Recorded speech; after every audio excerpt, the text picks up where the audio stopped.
नमस्कार, स्वागत है आपका हमारे चैनल पर। मैं हूं आपके साथ शिप्रा सैनी। द कश्मीर फाइल्स एक तरफ बॉक्स ऑफिस पर ताबड़तोड़ कमाई कर रही है तो दूसरी तरफ सियासी गलियारों में भी इस फिल्म पर खूब टीका टिप्पणी हो रही है। कोई इस फिल्म को देश के लिए एक आईना बता रहा है तो कोई इस फिल्म को एक प्रोपेगेंडा करार दे रहा है।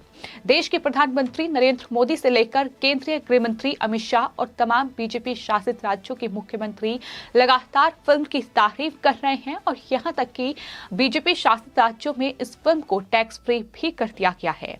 लेकिन वहीं विपक्ष को जाहिर तौर पर इस फिल्म में जो सच्चाई बयां की गई है, जो फिल्म लगातार बॉक्स ऑफिस पर छाई हुई है, ये रास नहीं आ रहा है क्योंकि तमाम विपक्षी नेताओं के बयान एक के बाद एक सामने आ रहे हैं। और अब शिवसेना के सांसद संजय राउत का बयान सामने आया है जिसमें उन्होंने बीजेपी पर गंभीर आरोप लगाते हुए ये कहा है कि ये फिल्म संघ परिवार से प्रेरित है।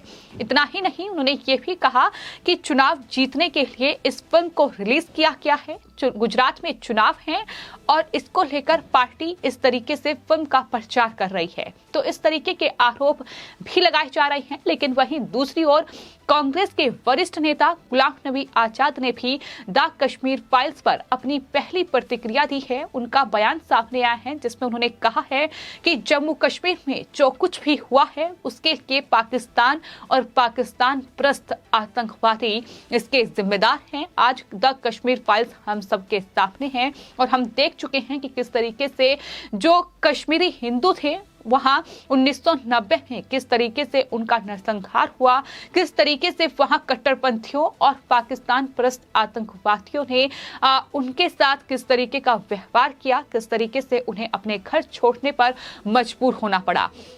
तो ये फिल्म साफ तौर पर उस सच्चाई को बयां करती है, लेकिन ये सच्चाई शिवसेना को रास नहीं आ रही है और लगातार शिवसेना के सांसद संजय राउत की बौखलाहट देखने को मिल रही है। संजय राउत एक के बाद एक बयान दे रहे हैं। कभी वो कहते हैं कि बाला साहेब ठाकरे पर जो फिल्म बनी थी उसे टैक्स फ्री नहीं किया गया, तो आखिर इस फिल्म को टैक्स फ्री क्यों किया जाए? जिसे देखनी होगी वो वैसे भी फिल्म को देखेंगे।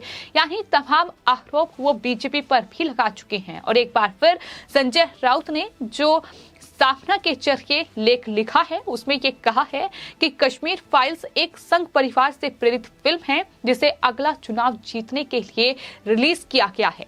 शिवसेना के मुखपत्र साफना में अपने साप्ताहिक कॉलम रोक ठोक में संजय राउत ने कहा है कि फिल्म में कई सच्चाई दफन है जो कि अगले चुनाव का एजेंडा है।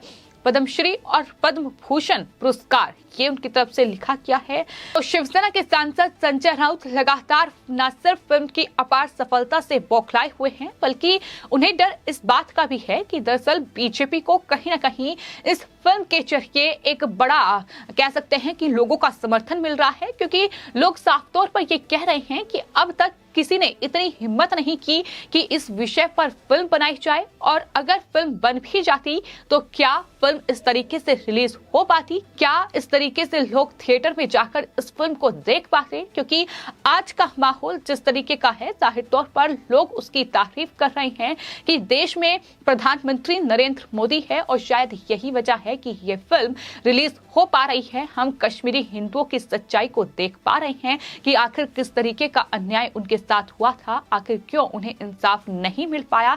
लेकिन संजय राउत की बौखलाहट साफ तौर पर उनके इस लेख में दिखाई दे रही है जिसमें उन्हें लिखा है कि फिल्म का प्रचार खुद प्रधानमंत्री नरेंद्र मोदी ने संभाला है और इस बात का एक उदाहरण उन्होंने दिया है कि कैसे देश के लोगों को एक समाधि में रखा जाए। गुजरात और राजस्थान जैसे राज्यों में चुनाव जीतने के लिए कश्मीर की फाइलें खोल दी गई हैं, लेकिन कश्मीर के बारे में असली सच्चाई अभी पर्दे पर सामने नहीं आई है। ये संजय राउत की ओर से लिखा गया है। उन्होंने साथ ही कहा है कि फिल्म को अब पुरस्कार मिलेगा। जो फिल्म के डायरेक्टर हैं विवेक रंजन अग्निहोत्री, उन्हें पद्मश्री या पद्म भूषण से सम्मानित किया जाएगा। फिल्म के जरिए हिंदू मुस्लिम विवाद पैदा करने की कोशिश की जा रही है। हमें खेद है कि हिंदू पंडित अभी तक घर नहीं लौटे हैं। प्रधानमंत्री से सवाल किया है कि आखिर कश्मीरी हिंदुओं को वापस उनके घरों पर क्यों नहीं लौटाया गया है। तो आंकड़ा हम आपको पहले ही वीडियो में बता चुके हैं कि किस तरीके से 2019 5 अगस्त जब कश्मीर से आर्टिकल 370 को हटाया गया, उसके बाद कश्मीर में लगातार बदलाव आ रहे हैं। न सिर्फ वहां कश्मीरी जो पंडित हैं, कश्मीरी हिंदू देश के अलग अलग राज्यों में रह रहे हैं, उन्हें वापस जम्मू कश्मीर वो लौटे, अपने घरों में वापस जाएं, अपना कारोबार वहां दोबारा स्थापित करें। इस कोशिश में सरकार लगातार कदम उठा रही है और आंकड़ा सरकार की ओर से हाल ही में राज्यसभा में पेश भी किया गया था कि किस तरीके से कश्मीरी हिंदुओं को वहां नौकरी दी जा रही है। तमाम जो हिंदू परिवार हैं कश्मीरी वो अपने घर वापस लौटे हैं। तो शायद ये सच्चाई शिवसेना देखना ही नहीं चाहती है और यही वजह है कि लगातार इस फिल्म को लेकर न सिर्फ फिल्म के डायरेक्टर विवेक रंजन अग्निहोत्री को कहीं न कहीं टारगेट किया जा रहा है, बल्कि बीजेपी पर भी निशाना साधा जा रहा है। ये पहली ऐसी कोई फिल्म होगी जिसके साथ आरएसएस प्रमुख मोहन भागवत की मुलाकात भी हुई है फिल्म की स्टार कास्ट के साथ। यहां तक कि उत्तर प्रदेश के मुख्यमंत्री योगी आदित्यनाथ से लेकर फिल्म के जो डायरेक्टर हैं विवेक रंजन अग्निहोत्री, इसके अलावा एक्टर जो हैं पल्लवी जोशी, प्रोड्यूसर, तमाम जो बड़े राजनेता हैं उनसे मुलाकात कर रहे हैं, क्योंकि फिल्म को कई राज्यों में टैक्स फ्री भी किया गया है ताकि फिल्म लोग देखें और कश्मीरी हिंदुओं की सच्चाई को जाने कि आखिर 1990 में उनके साथ क्या नरसंहार हुआ था। लेकिन सबसे दुर्भाग्यपूर्ण बात ये है कि इस फिल्म के जरिए कहीं ना कहीं ये तमाम जो विपक्षी दल हैं, खासतौर पर Congress party, Shiv Sena, NCP, TMC, Samajwadi party, ये तमाम जो विपक्षी दल हैं ये कहीं ना कहीं एक धर्म के आधार पर इस फिल्म को देख रहे हैं और धर्म के आधार पर अब लोगों को बांटने का काम ये इस फिल्म के जरिए तमाम विपक्षी दल कर रहे हैं। क्योंकि संजय राउत से लेकर कांग्रेस पार्टी और तमाम नेताओं के जो बयान सामने आए हैं, इससे ये साफ जाहिर होता है कि फिल्म को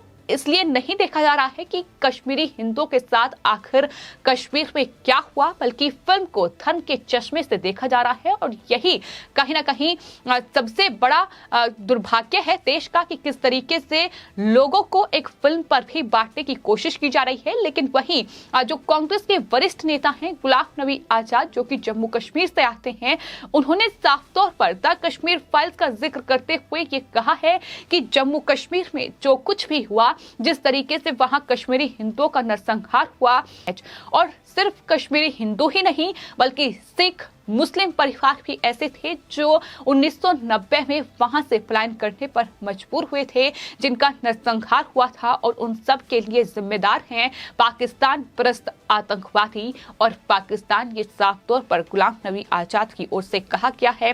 उन्होंने कहा है कि पाकिस्तान प्रायोजित आतंकवाद से जम्मू कश्मीर का हर नागरिक करीब 3 दशक से परेशान है। उन्होंने साथ ही ये भी कहा कि आतंकवाद को एक धर्म विशेष से जोड़ना बिल्कुल गलत है। गुलाम नबी आजाद को पद्म भूषण पुरस्कार से सम्मानित किया गया है।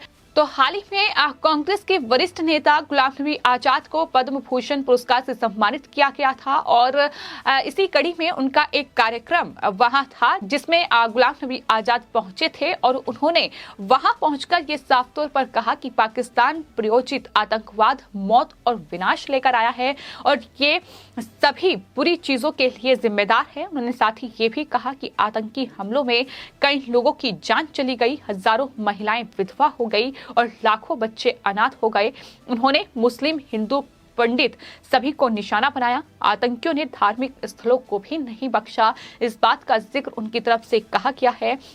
लेकिन उन्होंने साफ तौर पर कहा कि समाज में 90% बुराइयां उन नेताओं के कारण हैं जो अपने वोट बैंक के लिए लोगों को बांटते हैं। जम्मू कश्मीर के पूर्व मुख्यमंत्री गुलाम नबी आजाद ने यह भी कहा कि जम्मू एकमात्र ऐसी जगह है जहां जम्मू कश्मीर और लद्दाख के सभी 22 जिलों के लोग निवास कर रहे हैं। वहीं जम्मू के लोगों को कहीं न कहीं आगाह करते हुए ये भी उनकी तरफ से कहा गया कि लोगों को राजनेताओं की विभाजनकारी बयानबाजी के खिलाफ होना चाहिए, क्योंकि राजनेता लगातार धर्म के आधार पर उन्हें बांटने की कोशिश करेंगे, लेकिन इससे उन्हें आगाह होना चाहिए। उन्होंने ये भी कहा कि कांग्रेस पार्टी हो या बाकी कोई भी दल हो, अगर वो ऐसा करता है तो वो उसके खिलाफ हैं।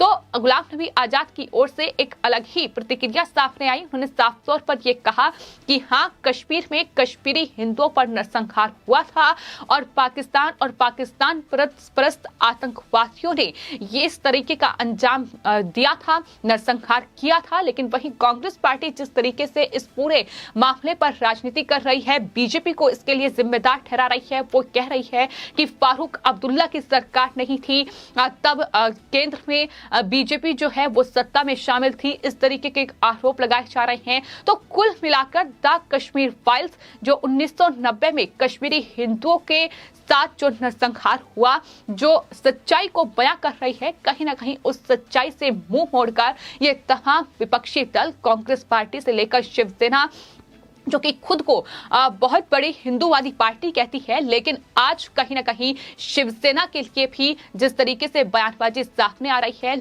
लोग खासी नाराजगी जाहिर कर रहे हैं सोशल मीडिया पर। खासतौर पर महाराष्ट्र में भी लोगों का गुस्सा लगातार शिवसेना के खिलाफ देखने को मिल रहा है। फिलहाल आपकी इस पूरे मामले पर क्या राय है, हमें कमेंट बॉक्स में जरूर लिखें और चैनल को सब्सक्राइब करें। धन्यवाद।